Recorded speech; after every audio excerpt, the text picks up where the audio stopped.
Salam Bracha, voilà, on m'a fait un cours sur un sujet très important.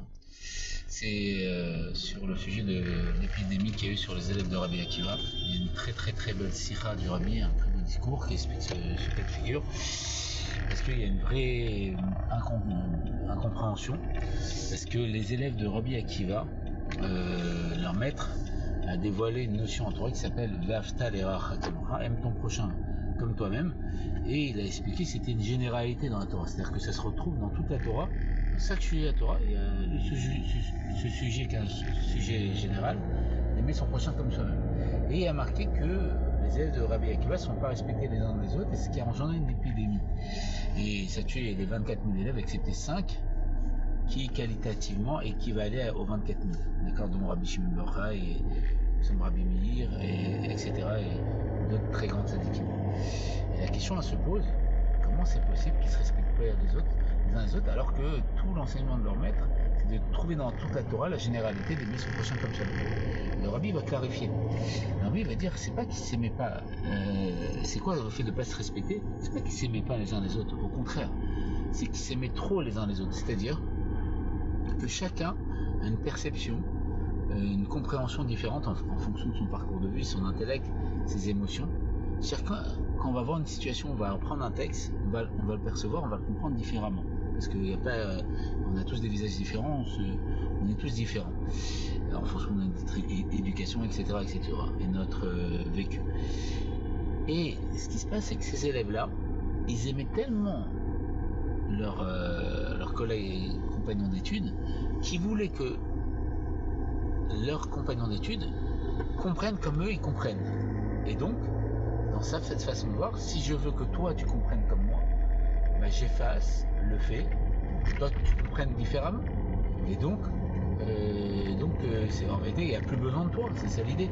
Et comme Dieu il se comporte mida keneged mida, comme il se comporte comme nous, bah, ça a engendré tout simplement le fait que j'ai voulu, c'est-à-dire qu'ils ont voulu que chacun comprenne comme eux ils comprenaient, bah, ils sont auto-effacés les uns les autres parce que Dieu s'est comporté comme eux, mida keneged mida, donc tu veux que l'autre comprenne comme toi, donc tu laisses pas la possibilité que chacun comprenne différemment, donc il n'y a pas de raison qu'il y a du monde, et voilà, donc c'est pour ça qu'il y a eu cette épidémie. C'est une explication très, très profonde de ce point-là. Maintenant, la aura, c'est quoi?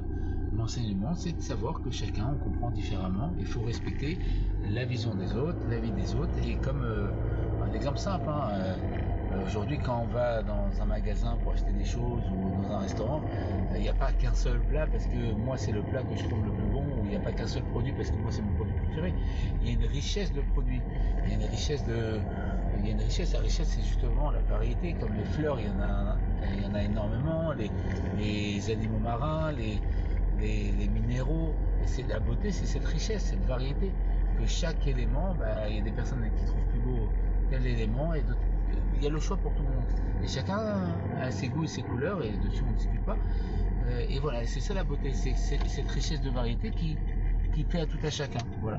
Et c'est ça l'idée, donc il faut vraiment accepter le fait que chacun ait une vision différente, un parcours de vie différent, un intellect différent, des émotions différentes et un vécu différent qui fait en sorte qu'il ait une perception différente, et accepter sa vision.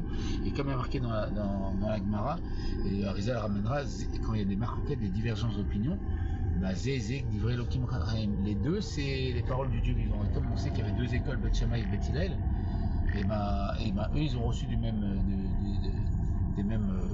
enseignants, qui c'est Shmata et Aftalion, et les deux ont reçu du même maître, et ce qui se passe, c'est qu'ils ont une façon d'exprimer la Torah différemment. Shammai de façon plus rigoriste, et les Beth Hillel de façon plus conciliante, et ils ont reçu du même maître, parce que la compréhension s'habille en fonction de notre personnalité.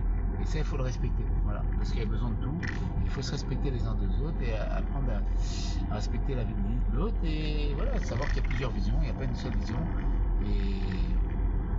Et les deux, c'est vivre Elohim Chaim, c'est la parole de Dieu. Et le fait d'accepter l'autre, c'est s'enrichir personnellement. Allez, de bonnes nouvelles. L'Irka Mever, Bracha Ve'Sracha, on se retrouve au troisième étage, Miyan, Mamash, Amen, Amen, Ken